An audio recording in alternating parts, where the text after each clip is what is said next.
FPO यानी किसान उत्पादक संगठन एक कंपनी की तरह है जिसके मालिक किसान ही होते हैं। एफपीओ से जुड़ने के बाद किसानों को सस्ते दामों पर बीज, खाद, उर्वरक, कीटनाशक, machinery, green house, poly house, कृषि तकनीक, मार्केट लिंकेज, ट्रेनिंग, नेटवर्किंग, आर्थिक मदद और तकनीकी सहयोग उपलब्ध करवाया जाता है ताकि वो खेती में बिना रुकावट बेहतर प्रदर्शन कर सके। धीरेन्द्र ने भी 350 किसानों को साथ लेकर एक एफपीओ तैयार किया है। केले के मार्केटिंग के लिए हम 1991 से हमने एक फार्मर प्रोड्यूसर ऑर्गेनाइजेशन बनाया था।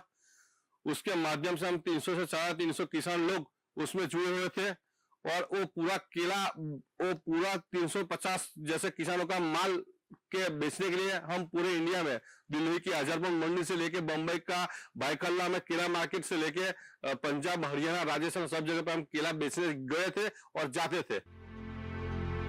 धीरेन्द्र के पास अपनी 25 एकड़ जमीन है और 15 एकड़ जमीन उन्होंने बटाई पर ले रखी है। इस तरह कुल 40 एकड़ पर खेती कर रहे हैं। इनका प्रमुख काम केला उगाना ही है, लेकिन खेती में फसल चक्र बहुत जरूरी है। इसके बिना मिट्टी की उपजाऊ शक्ति कमजोर हो जाएगी, जिसका असर उत्पादन पर भी पड़ेगा। फसल चक्र के रूप में वो जूट और दूसरी फसलें उगा रहे हैं। मेरी एग्रीकल्चर प्रैक्टिस में मेरे साथ 15 से 20 आदमी लोग रोज को मैं रोजगार देता हूँ और मेरा जो विचार, मेरी जो टेक्नोलॉजी है उसके साथ मेरे एरिया के बहुत सारे किसान, थाउजेंड ऑफ किसान जुड़े हैं। साथ में गुजरात के अलावा महाराष्ट्र, मध्य प्रदेश, लखीमपुर, गाजियाबाद के भी किसान लोग मेरे साथ फोन पे संपर्क करके केले की फसल के बारे में मेरे पास से मार्गदर्शन लेते हैं और उसको इम्प्लीमेंट करके उसको भी एक अच्छा उत्पादन ले रहे हैं।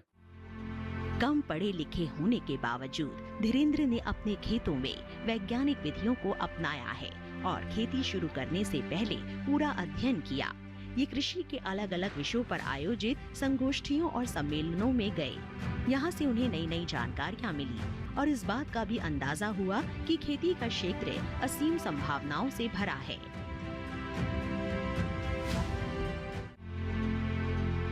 धीरेन्द्र देसाई खुद भी अच्छी कमाई कर रहे हैं और 15-20 लोगों को रोजगार भी दे रहे हैं। इसके दूसरे किसान भी इनके संपर्क में रहते हैं और अपनी खेती को उन्नत बनाने के तरीके सीखते रहते हैं। इनके पास महाराष्ट्र, मध्य प्रदेश और यूपी से भी किसानों की फोन कॉल्स आती हैं।